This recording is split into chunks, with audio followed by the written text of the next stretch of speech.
Hello, hello, hello, and welcome to another episode of Supportive Advice Live. This is Aquila Wheatley, your host, licensed marriage and family therapist. And we also have Mo, one of our panel members. And so we're gonna kind of start off as we typically do. If anybody has any questions, any concerns that they want to bring to the table, feel free to use the chat room or become a caller, and I'll be happy to answer any questions if you're going through anything in your life and you're looking for um, a therapeutic advice, coping strategies, or just a listening ear. That's what we're here for. So definitely don't be shy and make sure you press that call button. Um, Mo, how are you today?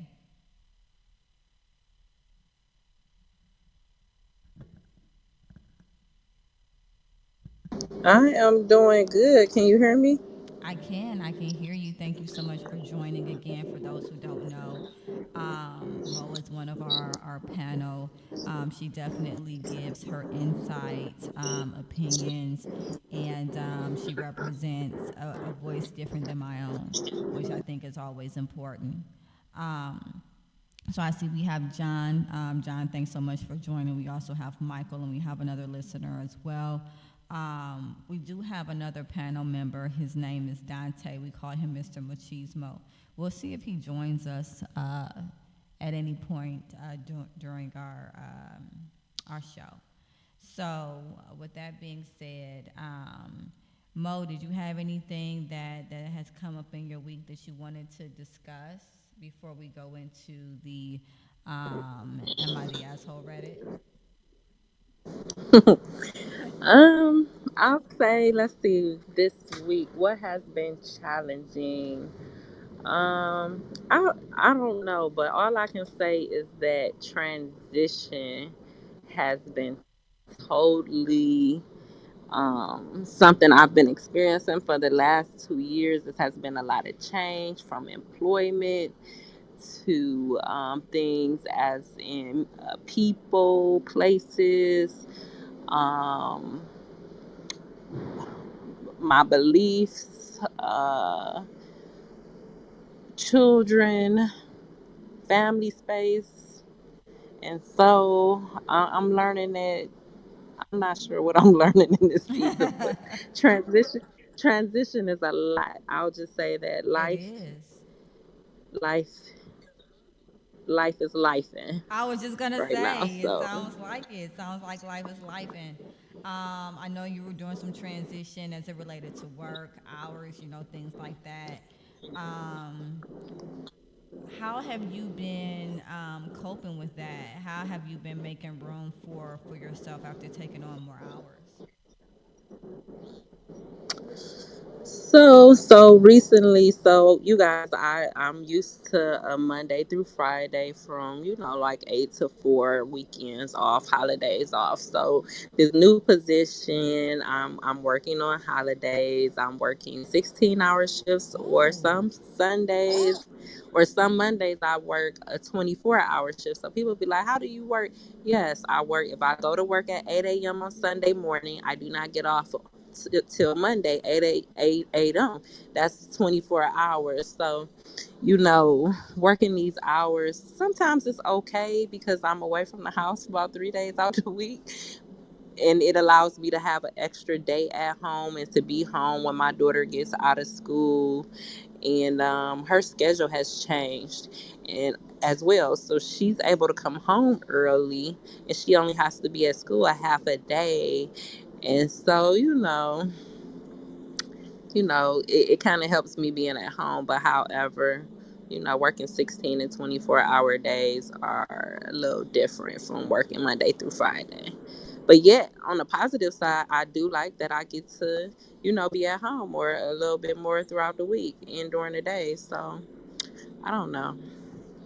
I think that it's also important to definitely look at quality of life.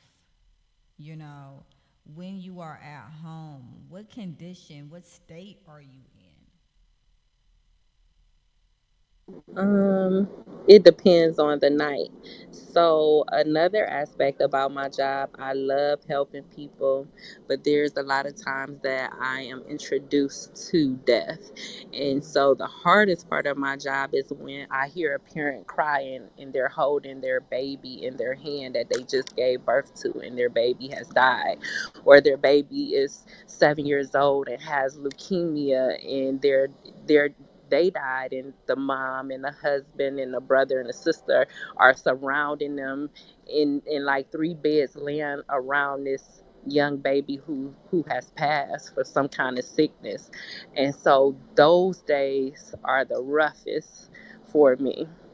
And sometimes I struggle with, I don't know if people believe in fillers or you know I see things, and sometimes I even see those families later on, and they're on my mind and they're on my heart. Seeing a mom who was holding her baby, seeing a dad who didn't know what to do for the mom as she was holding her dead baby, that she thought she was taking home. Some are full born at 8 pounds, and some look like, three fingers together. So yeah, the whole, and then when you're talking about dealing with life, then you still have your at home family, you have Right, your right. friends, you have your whatever you believe in, your church, and dealing with all those different relationships. Sometimes it can be it can be overwhelming when people want to be petty about small stuff, or want to come with you with some BS. It's like, man, So in you know. in what you do, it sounds like one of the most important aspects is establishing emotional boundaries. Because if not, then we lose the concept that things that are happening around us are not happening to us, right? And so I'm very curious as to how you have successfully set emotional boundaries when you're dealing with or experiencing vicariously these traumas. Well, I find myself, before I'm a person who participates in a lot of things. I love community things. I love people, and I have had to step back from some things because um, have you ever had patience for people, and you have great patience, but then because of other things are going on that your patience are now very thin, and so things that wouldn't bother you start to bother you. That's And a so I've been taking I just wanted a to say step that's back from that's a some things and some sign people. that's a sign of a lack of emotional boundary. But yes, I do understand what you're saying.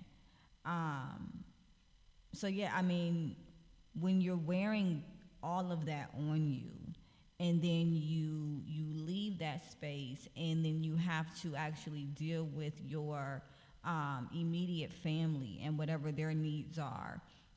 It can definitely make us feel overwhelmed, especially if we're also on top of that, being involved in community, whatever that might look like, where we're taking on additional roles. Um, I want to ask the question again. How are you making sure that you are creating at least some emotional boundaries at work? So we do have a space for at work. So when I'm feeling some type of way and I'm feeling overwhelmed, if I'm not being paged, I do have a room. We can go to the room and I can relax. We do have on the top floor, on the rooftop there, you can see the city and you can see the lake, and that really helps me viewing the city and taking time to like meditate. Mm-hmm. um, what else I would do is I do have a counselor I see once a month, but I also have a coach that I talk to every. I say every other week. We used to talk every week, but I have slowed down on that, and I need to probably pick that back up. Okay. And I do have supports around me that I can speak to, but not everybody can really understand, or they don't even care. You know, like people who always give and always help others. Many times you don't have that same support you give others. Does that make sense to you? Yeah, absolutely. In a lot of cases, what I find is that individuals in those scenarios may have to kind of take inventory of who they're surrounding themselves with. Are you surrounding yourself with people that are on your level, or people that can feed into you, or are you surrounding yourself with individuals who typically remain in need? And then once you take that inventory, really asking yourself, what purpose is this serving for me? Because if I'm doing it, it does serve a purpose, and finding out, kind of what that is. Do you have individuals that you feel like um, are can pour into you? I guess I'll say that. Um, no, I don't have many. Nope, I don't have many. I don't have many as in an aspect either who understand things from the emotional side of things. Um, and dealing with grief, or dealing with people who deal with trauma all day. You know, most people who work in the public are, we get traumatized from the things of our jobs. Like all of my jobs have been, like I've been a juvenile correction officer. I've seen one of my partners get killed before. Wow. I've been a children and family service worker. You see kids that get abused, and Yeah. just really sad things. And so, I don't feel like we do have programs like the EAP and things like that, but I don't feel like they give first responders enough things to help take care of themselves. If you get what I'm saying. So sometimes I can do the massage, but why do I'm paying the same amount as everybody else to get a massage, and I'm dealing with about 100 deaths. You know what I'm saying? Wow. And I know self-care is on you. Self-care is on you. However, I think that many places don't give people what they really need. A EAP meeting once a month, or 12 sessions, or 10 sessions is not enough for those who are taking the time. And they say many people do not reach out and take the benefits that's offered to them, which is true as well.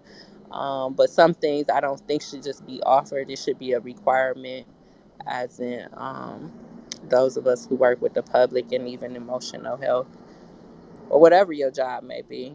Yeah, I will Think about say. people in EMTs and firefighters and police officers and even teachers. They deal with a lot of stuff too. Yeah, I they mean, yeah this they do. mother's classroom. Oh my God. But Oh, I couldn't deal with 30 kids in one room. I will say, I do have clients in my private practice that have, EAP benefits. And one thing that I've noticed is that the number of sessions are typically very low, Yeah. and so I definitely agree with you that that benefit could definitely be better. I mean, now on the flip side, typically there is no out of pocket expense for the client. So I mean, that's great. But I think that there should be some level of renewal, or some petition of like extension, or something like that, for individuals, especially those that are first responders and who are experiencing vicarious trauma. Because as a mental health professional, one thing that I know to be true is that you do not have to experience trauma directly to be affected by it. And sometimes it's individuals that experience the trauma indirectly that are even more have even more symptoms of trauma than the person who actually went through it. Do you find that to be true in your circumstance? Yes, in some scenarios, yes. When you are dealing with dealing with death and things of that nature, how do you decompress? Do you go through a grieving process, even though it may be an indirect relation? Mm, yes. Now, I'll say for me, like seeing the babies, just to see the moms and the dad and babies being born and the screams after. Sometimes when I'm with them parents and them kids, the family, I'm crying right there with them. I'm still being professional, but I am human. Sometimes tears fall down my eyes. You know what I'm saying? Yes. Um, Sometimes I have to sit on the porch and I might sit there for hours and I have to listen to a worship song over and over again to assist me with what I saw, what I just seen and what I've experienced. And then sometimes you can see things later throughout the week. A great experience I can say one of my coworkers he was killed by one of the kids on the unit. Oh my And goodness.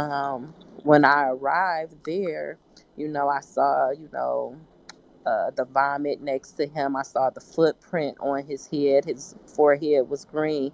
Many of us who responded to that incident, many of us had a lot of issues for a while. I bet.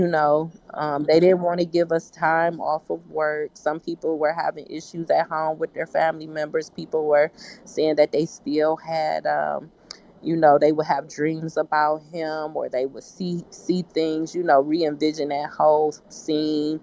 Some people quit their career. They was correction officers for 20 years and they went into a whole nother field. um, yeah, so there are things that you deal with after the fact. And then I also say, recently my father passed away.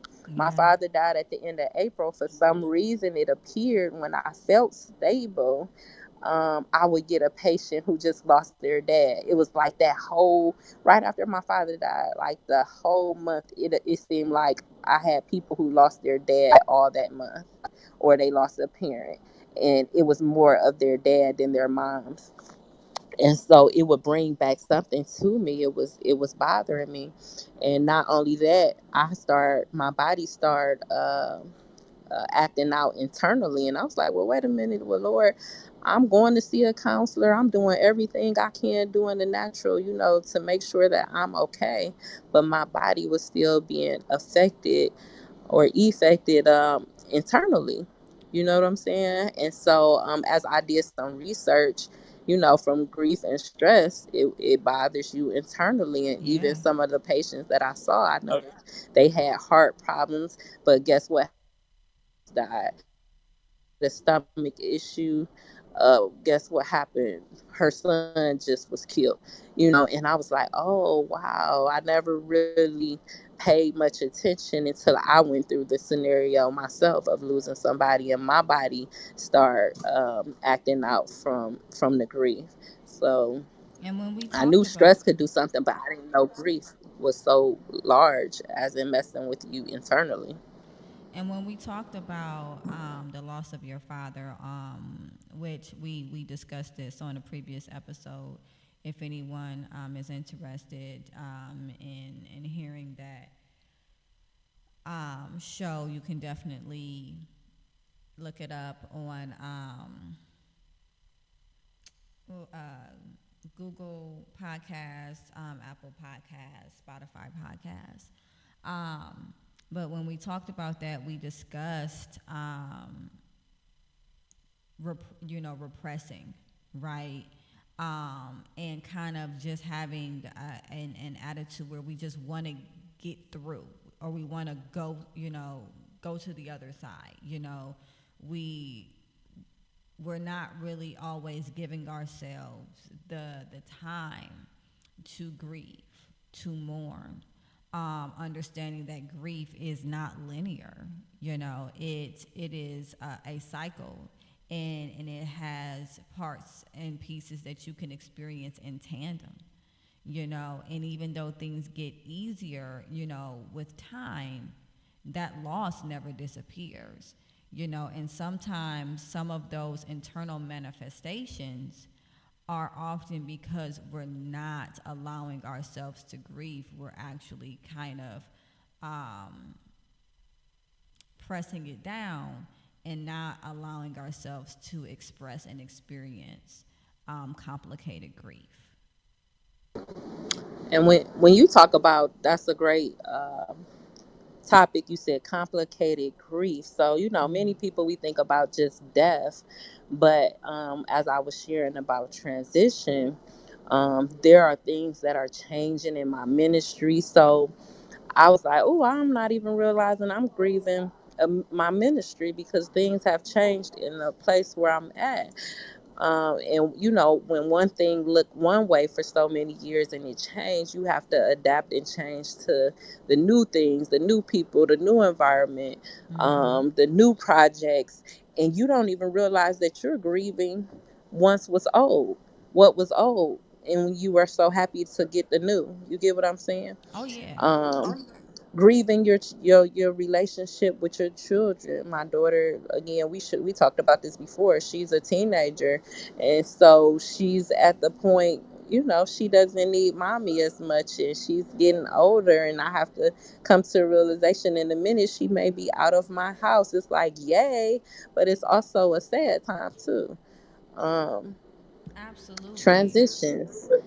um I want to touch on what you just said. You said that often we are so focused on the excitement of the new, right? We don't realize that a part of us is still grieving the loss of what was. And I think that when it comes to transition, that is an amazing point to bring about, because sometimes we'll get in a position and we're like, okay, well, I should feel happier about this.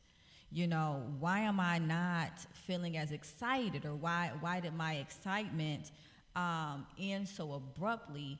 And I think that a lot of times it's because individuals that are in transition don't realize that there is a part of them that is mourning the goodbye that has to happen to get to that next hello. that's, yeah, that's so good right there. In what ways is your ministry transitioning, if you don't mind me asking? Oh, Jesus. Um, okay, so when I say as a ministry, I know this is not a show, as in, we just have conversation. But anyway, for my belief and what I believe in, I believe in Jesus Christ. God has been showing me different things, and He is opening up new opportunities for me, new places, and He is showing me where I am currently at. It's time for me to uh, go forth and let my wings spread, right? Okay. And so part of the sadness is that, you know, I've learned so much from a place, and I still learn from a place. And the teaching is great. The teaching is wonderful. And so as it's time for me to go to the new place, um,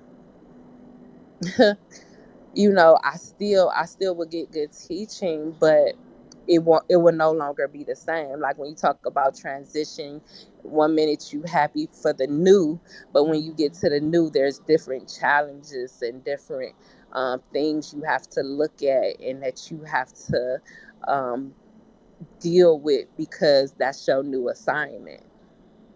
Now, If that just a makes sense, I hope I'm making sense. well, just a And question. so, Just mhm. a question, real quick. you're describing a scenario where in taking on something new, you have to release something that sounds like it's still giving, like it's still fundamental. Um, Mhm. is it like out of necessity that you have to let one go to to I don't want to say take advantage. That's not what I want to. But to pursue the new. In this case, do you have to let go of something that's still serving you? I feel like great question.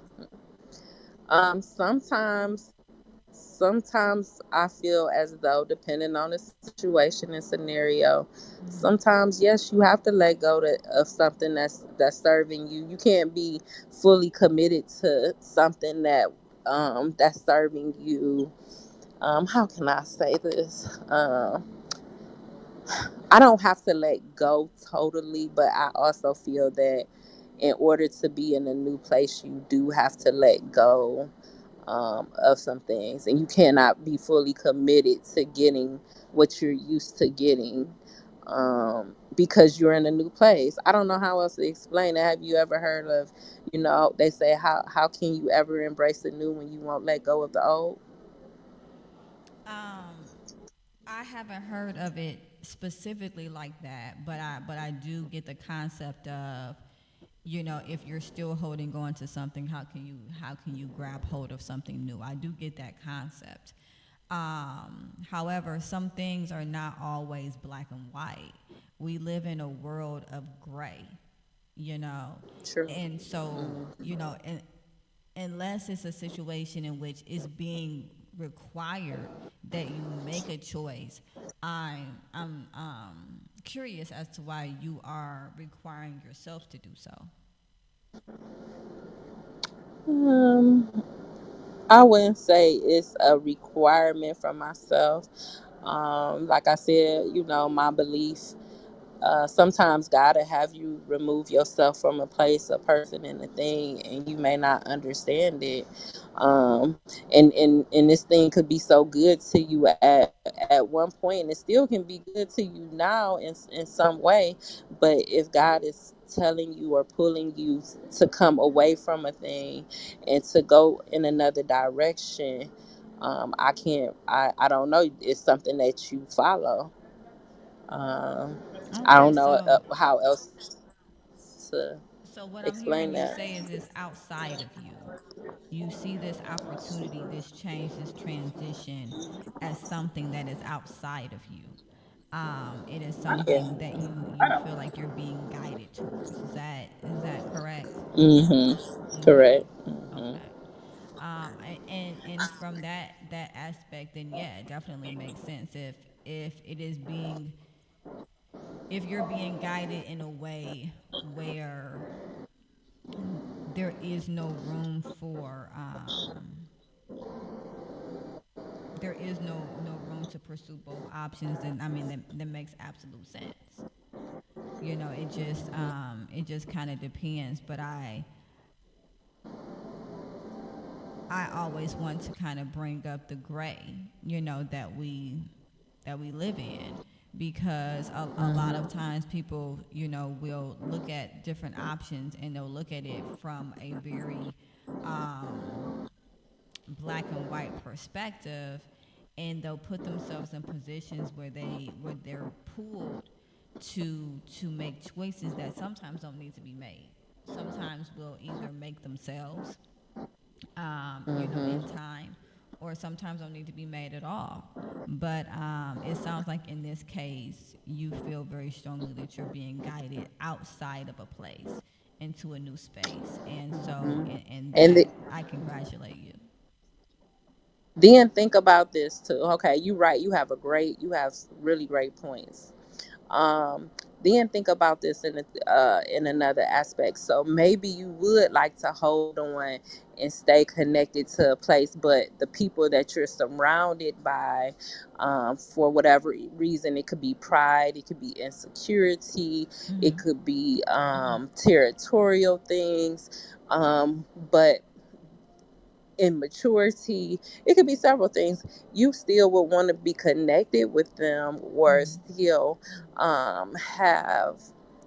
have relationship with them, but they can't handle that you having uh you in another environment, or that you dedicated to another place now.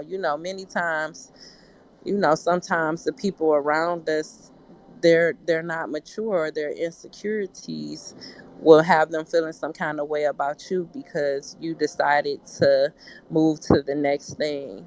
You get what I'm saying? And they Yeah. even may know that you're being guided, but for whatever reason it is for them, because each person is different, because of their insecurity, because they're immature, because of pride, whatever it may be, um, they have a hard time accepting that you're leaving a place and going to a new place, or they have you say, for instance, like a child in the parent. We got Michael in here, okay, right? Mm-hmm. So you could see a person who has been with Michael for a long time, and then when new people come, they start acting different, or you could tell they're insecure about something, and so they feel like they no longer matter anymore, because now he's dealing with the new people, and they feel like they don't have a place anymore. Do you get what I'm saying? And that's not the Absolutely. case. He That's not the case. He wants to help everybody, Okay. but because of that person's immature, I don't want to just say immature, but because of their perspective, or their negative thinking, or their childhood, or um insecurities, whatever it may be. You know all the words. You the specialist. But people will Okay. start acting funny. You get what I'm saying? People start acting funny, and they can blame him for a certain thing versus not realizing it's them and their mindset and their behavior about this situation. So I want to take a moment, and I want to thank John for staying with us as long as he had. We appreciate you listening. I also want to welcome Amanda, who's just recently joined. We appreciate you joining. Um, Dante, Mr. Machismo, has also joined. He's another one of our panel members. Just wanted to make sure that we introduced him. But to get back to what you were saying, Mo, it indirectly, it really sounds as though you are being put in a position to make a choice, because if there is, or yeah, or being required to choose one thing over another, which is one of the questions that I had asked. Because if there's friction around you not making a choice, essentially, even if it's passive aggressively, um, there is a requirement to make a choice. If there's comments, if there's issues, if there's questions, if there's pushback on you exploring other options, then at that point, it's very clear that there is a level of possessiveness that this individual may be experiencing with you, which essentially requires you to make a choice.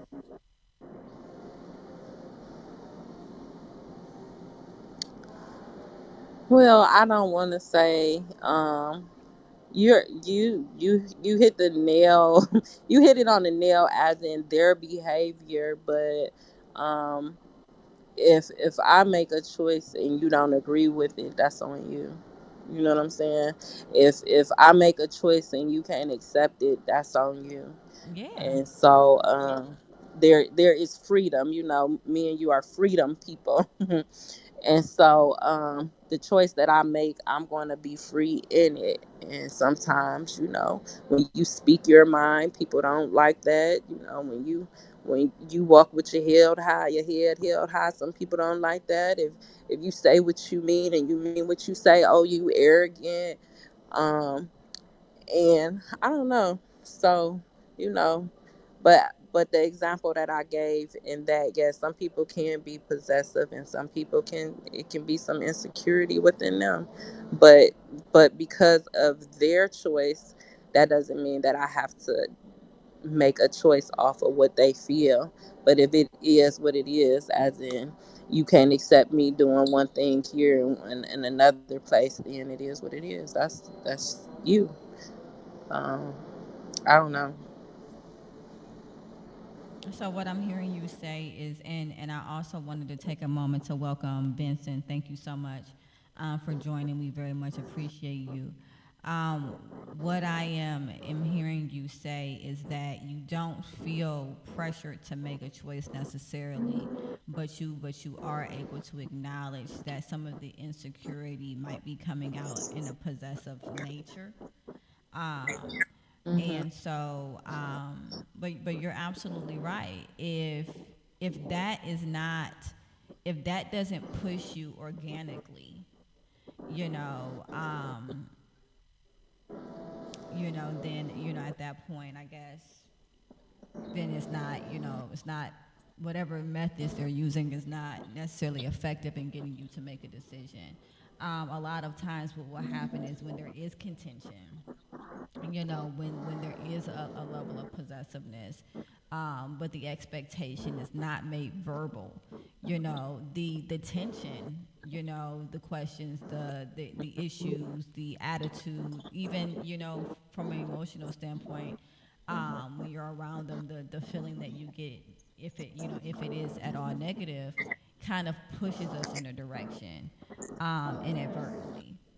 Do you believe that that's something that you're experiencing, or is that kind of not where you are? Um, I'm I'm not there as in allowing people to uh, sway me one way or another, as in what God told me and where I'm guided to go and do. Um, Okay. like I'll give you an example with this. The other day, someone made a post on Facebook about would you post your significant other on Facebook, and a lady was like, "No, I don't think we need to, because if we're not married or blah blah blah." Then no, and another person said, "Yeah, I can do what I want. I post all the time," and the guy called her silly for posting your business all the time, and I think that's just stupid. And I told him, like, I don't think it's fair. As a society, we like to push our own thoughts on other people, as in if what they do is wrong or right. If she likes to post 150 times and she's comfortable with it, that's her business. Why do you need to label her as calling her stupid? And you get what I'm saying? Why do you need to? Because you're uncomfortable and you don't like to share things. That's what you choose to do, and that's what she chooses to do. Why do you have to label and call her a name about what she's free to do and what she's comfortable to do? I Why does it bother you that much? And I do agree. As a society, um, there is a typical sway. You know, um, either someone is completely in agreement with you, or a lot of times they're in complete opposition. And then there's a lot of times also where there's some gray, and somebody will look at a post and continue to scroll. You know, it sounds like in that scenario something was triggered in him.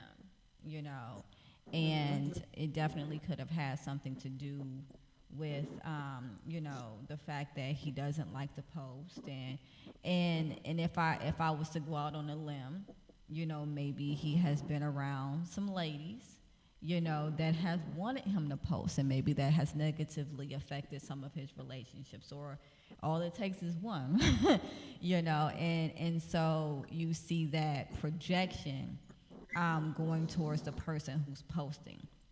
A lot of times when you see behavior like that, it's not about the person who's posting. It's about personal scenarios, things that someone has gone through, and whatever's being posted triggering that within them. But I did want to give Dante a chance to introduce himself. Hey, Mr. Machismo, how you doing today? I'm doing all right. How's everybody doing? I feel like I came in on something heavy, and I feel like I missed something. Oh man, That's what happens when we're late. No, I'm kidding. I knew it was coming. I'm gonna take my lumps. I'm gonna ball up on the ground and just take them. No, but Dante tapping his feet because he need to know what's going on. yeah, well, we were talking about transition actually, um, and we were talking about organic transition, as opposed to a transition in which we might be externally swayed. And so I'm interested and we have some listeners, so we definitely want to make sure we appreciate them. We have John with us, we have Michael, Amanda, we have Vincent as well. And so we appreciate all of you for listening. I did want to ask you, and if you all want to contribute, and just want to let you know, you can definitely press that call button, and we do take live callers. It's just that type of show, right? But Dante, I did want to ask you, what is your view, on transition, and what transitions do you find yourself in at the moment? Hey, Colonel, I see that you dropped in. We always love to see you. Now you say currently. No, I was talking to Carnal. I saw that he had kind of jumped Oh, on as well. I wanted to make sure I acknowledged him. But I was saying for you, what type of transitions have you been going through as of late? mm, that's a good question. I'm kind of bored. Pretty much right now I'm in a posture of waiting, where I'm working Mm. towards certain goals that uh pretty much I just have to kind of be like Bill Murray in the movie Groundhog's Day, kind of live the same day for a while and, and stay in that posture until it's time to make a move in a certain direction. So I think the biggest transition for me right now, it has been staying still, because your Mm. natural innate uh especially just as a human being, you are taught move, move, move, be busy, do. And if you're not doing it, it's considered a negative thing. You could be considered stagnant. You could be considered someone that is, it's a term you might be abreast to, having arrested development, where Oh you're yeah. stuck in a phase of your life, or stuck in this or there. But there's also situations where if there is a plan in place, that staying still and following the course of the plan is the best course of action. It is actually making the most movement you can make. So that is the hardest part, understanding that and sticking with that. Because there's a lot of things where, okay, well, this looks good. I could do this. I could throw some money in, invest in this, or I could do this, instead of just sitting still waiting on XYZ, say for example your credit score to raise, waiting on, okay, opportunities for this to come available, and just sitting still and waiting for the right opportunity, as opposed to just doing too much, or being out of posture and moving in a direction that ain't necessarily for the good. It looked good on the outside, but the Right. long term effects could be way worse than if you just sat down somewhere. That is the hardest part. I That for sure. I want to say that I 100% agree with you. Um, the part of transition when you are waiting, when you are in limbo, and I want to also say hi to, oh well, I think we um, open and talk. Oh, okay. So I wanted to say hi to Java. Thank you for joining us, as well as Johnny. I appreciate you joining us as well.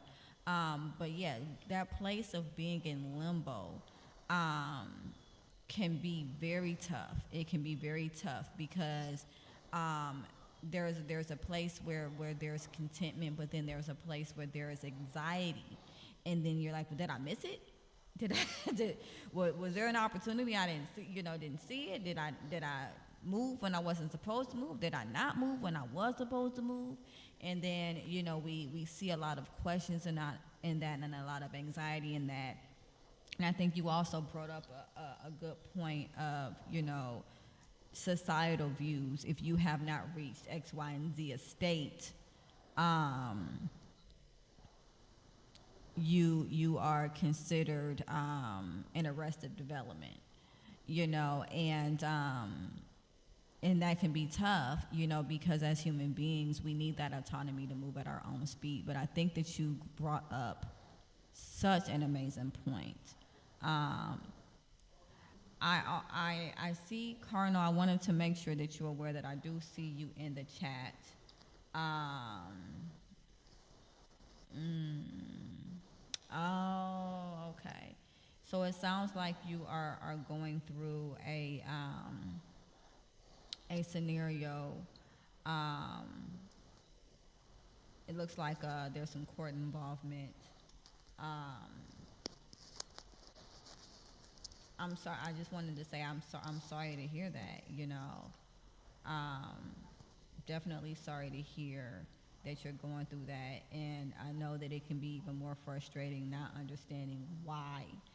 If anybody is curious as to what I'm responding to, Carnal made a chat. He said my POS lawyer emailed me and basically dropped a rule, NISI notification for contempt. No idea why. And so I wanted to acknowledge that and say that I'm sorry to hear that. And I understand that that can be something really frustrating, especially if you don't know what you did for that to happen. Um, back to the Dante. When you are in a place of transition such as this, um, how do you stop yourself from becoming overeager? What are some coping strategies that you use to be able to maintain patience in that time? I kind of focus on the end goal. And of course, I would suggest this for everybody. Sometimes just sitting and of course praying, but just sitting and recapping the steps of the plan can help. Okay, so I'm doing this because I have a plan of doing this. So I'm in this process in the step. So next we'll be doing this, then we'll be doing this, and so on. And sometimes that'll calm you down and really just kind of put things in perspective. But one big thing that I will definitely say, you got to cut out all outside noises that is not adjacent with your goals. There's going to be a lot of voices that come into play. And if they ain't talking what you talking, you ain't really got no reason to be talking to them. And that's it. That's all. It's real cut and dry. And we want to be people that are open, and there's a place for that. There's a on a level you can be open to everyone's suggestions. However, put that just as that, a suggestion, Right. meaning it does not make what you're doing, or it does not necessarily come into play or change anything that you're doing.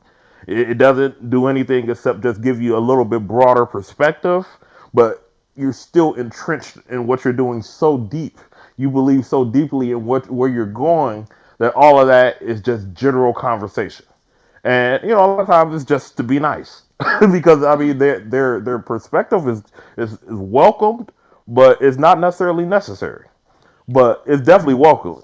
But that's the thing, and also it's like in society people get offended if you do not buy into what they're selling, Yeah. or agree with their frame of reference, or agree with their perspective. You can respectfully disagree and have mutual respect, but people are not looking to necessarily have that thing when it comes with communication. People want to kind of have you lean in their direction, which I mean that's fine if that's what you're into, but The honest thing is that this ain't it. This ain't the exit for that. This So ain't there's it. that. This ain't that. So But that's I mean, I am curious because there's a there's different types of waiting or limbo or what have you. There is the I did a step in the process and now I've handed the baton over to someone else who now must do a step, and then they hand that baton back over to me, and so I'm being still in that aspect. Sometimes it can be, oh well, I'm not able to do this, or I'm not allowed to do this next part until a year from now, and so I have to wait that year before I can pursue this next part. Um, and sometimes it's a lack of availability. Help me understand better, and in more detail, what this waiting is in regards to, and how does it correspond with your current goals? well, to kind of bring you into my world here. Okay. Yeah, but Thank you. I don't know why that elbow song came in, but anyway, definitely. I'm just simply waiting on my credit score to shoot up a little bit so I can start buying properties. Okay. But there's opportunities out there where I could be a part of a purchasing group. I could do this, I could do that, but that ain't necessarily the plan. That's not what we trying to do. All connections ain't necessarily good connections. So we just gonna trust the process. In my Philadelphia 76ers voice, we're gonna trust the pro. Which I mean to give a little back. I don't know if there's any NBA fans, but they intentionally tanked in the NBA and got high draft picks to acquire a few players on a team so they could get better, and they kind of did. I mean, with Embiid, it got he's a beast, but anywho, they trust the process. We Where digress.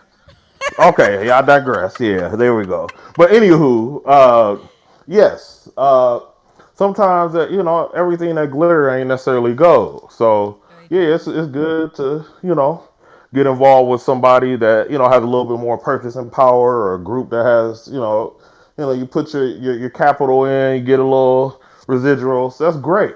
But however, you don't necessarily want to cut off your face to spite your nose, where that same capital could be used to get a little bit bigger return, and kind of less hands in the pot type of thing, and really be in a position to kind of do more if you just wait a little bit longer. I think of the scenario, why run down and grab one when you can walk down and grab them all, and that's kind of that's where we're at with it. I like that. Where did that come from? Why run down and grab one if you can walk down and grab them all? I heard that a lot of places. That's a good question. I want to go. I would circa '97 maybe. I might have started Really? first hearing that maybe. I don't know. Let me get back to you on that. That's been around for a while. That Okay. I got a whole bunch of old people sayings, as a seasoned people sayings. Season. Let me Thank say it. you. Thank you. Seasoned people say, I had to correct myself, but I have a plethora of that. We're not spring chickens ourselves, you know.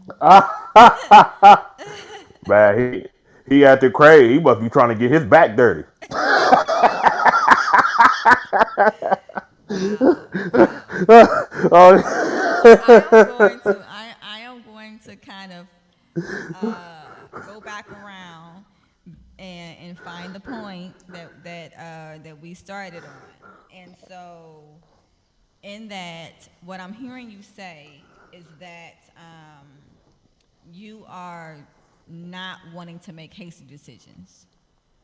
It sounds like in making hasty decisions, there might be a win in the short term, but possible losses in the long term.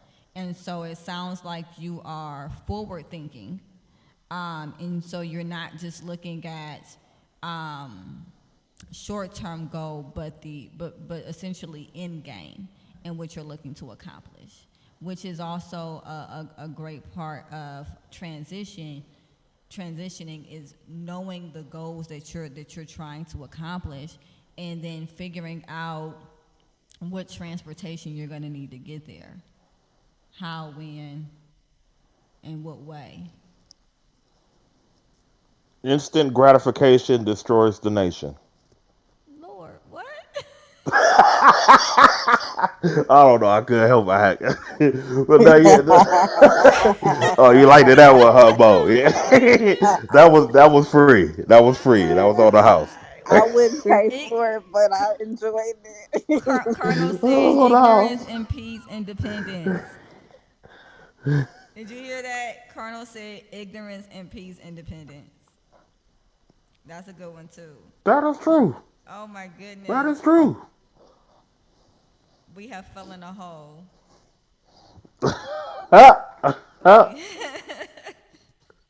We when you're in deep water, people think, the more effort you exert, the quicker that you'll escape the situation, but essentially it's coasting, calming down and coasting. That does it. And I say that to say I'm not going to keep fighting this current. I will go where it takes me. Okay? I will Ride go the where it wave. takes me, for sure, for sure. Proper prior planning prevents piss poor performance. That's like a little bit of a tongue twister there. Say that seven I've times heard fast. that before. That's a good one. Proper That's a prior planning prevents piss poor performance. All right. Hey, Brian. that is a wonderful one. That is classic. So I did want to give the opportunity for the anyone calling, I mean anyone listening, if you had any questions as it relates to transition, or you had any experiences that you were going through that you wanted to share. I just wanted to, kind of remind you that we are taking callers, and you can feel free. If not, that's absolutely fine because we're actually going to be wrapping up soon.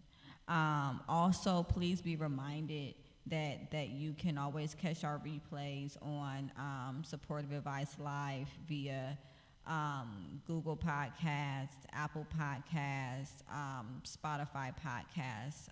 We're also live on Supportive Advice, YouTube, and and Facebook. So a lot of avenues. If you missed anything, John, I want to thank you so much. You've been here since the beginning of this show, and we appreciate you staying on for the long call. Vincent, Cardinal, Brian, thank you so much for joining as well. Cardinal, you are. I feel like you're a regular listener now, and I want to let you know that I definitely appreciate that. I appreciate you. Please don't forget to subscribe. That way you'll know when we're on, which is typically on Thursdays at 6 o'clock p.m. Eastern Standard Time. Again, I thank everyone for joining. I really appreciate you, and I hope to see everyone again next Thursday at 6 o'clock p.m. Thank you so much for your time, and see you then.